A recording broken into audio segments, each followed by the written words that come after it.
জীবনের ছোট ছোট ভালো সময়গুলো কোনোভাবে যদি আটকে রাখা যেত, কোনোভাবে যদি দিনগুলোকে শক্ত করে জড়িয়ে ধরে আঁকড়ে থাকা যেত, সব হারিয়েও মানুষ ছোট ছোট জীবনের সুখ নিয়ে বেঁচে থাকে, স্বপ্ন নিয়ে বেঁচে থাকে।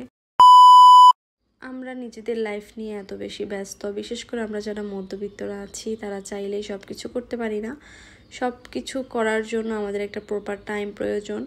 এই জন্য আমাদের নিজেদের জন্য কিছুই করা হয় না। পুরো সংসার, জীবন, বাচ্চা, হাজব্যান্ড এগুলো নিয়ে জীবনটা কেটে যায়, সময়টা কেটে যায়। আজকে একটু বাইরে খেতে এসেছি।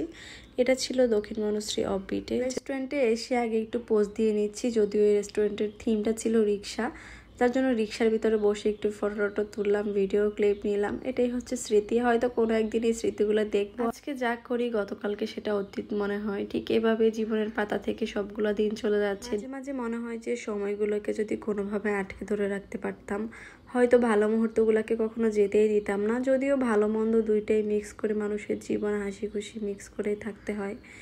এক মানুষের জীবনে সবকিছু হয় না, সবকিছু পেয়েও থাকে না। যা পাই সবকিছুর জন্য আলহামদুলিল্লাহ। এর মধ্যে আমরা একটু চিকেন ফ্রাই অর্ডার দিয়ে দিলাম। যেহেতু আমরা সন্ধ্যার পরে আসছি, কিছু খাওয়ার মতো আর পেটে কোনো জায়গা নাই, তারপরেও যেহেতু আমরা এখানে একটু সময় কাটাবো, খেয়ে খাবো কিছু একটা, দেন কিছু একটা অর্ডারও দিয়ে দিলাম। এরপর এখানে একটা দোলনা পেয়েছি, দোলনার মধ্যে একটু দোলতেছি। আসলে মেয়েরা একটু দোলনা পছন্দ করে মনে হয়, তাই না? দোলনা দেখতে বসতে ইচ্ছা করে। ছোটোবেলায় অনেক দোলনায় উঠেছি, আর এখন এত বড় হয়ে গেছি, এখন আর দোলনায় ওঠা হয় না। তারপরেও যখন সামনে চলে আসে তখন আর মিস করি না। এরপর হচ্ছে চিকেন ফ্রাইগুলো চলে আসছে, বাট এগুলো এত বেশি কড়া করে ফেলছে, যার জন্য এত বেশি শক্ত হয়ে গেছে, খেতে একদমই মজা হয় নাই। একদমই সত্যি কথা, এটা মেনে নেওয়া প্লাস অ্যাডজাস্ট করা, এটাই এখন করে নিলাম। যা হবার হয়ে গেছে, দেন এখন আমরা খেয়েও নিলাম। এখন যেহেতু রমজান মাস চলতেছে, অলমোস্ট রমজানের লাস্ট দিকে আছি আমরা। সবার দিনকাল আসলে কেমন যায় কমেন্ট করে জানাবেন। আর সবার কি ঈদ শপিং শেষ, আর আমাদের হাতের বন্ধনটা যেন সবসময় এভাবে শক্ত করে ধরে বেঁচে থাকতে পারি জীবনের শেষ নিঃশ্বাস পর্যন্ত।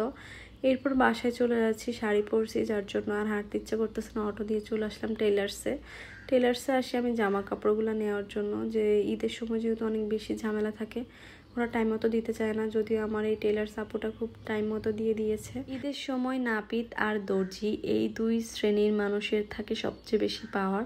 তারা যা বলে তাই মেনে নিতে হবে। এর সাথে কোনো রকম যদি মিলেমিশে থাকা যায় আর কি, তাহলে জামাটা আমার সুন্দর করে বানায় দেয়।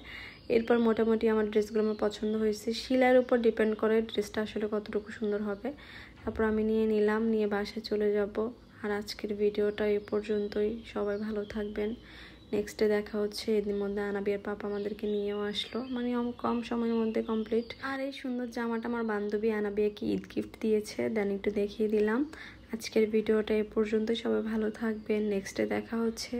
আল্লাহ হাফিজ, আসসালামু আলাইকুম।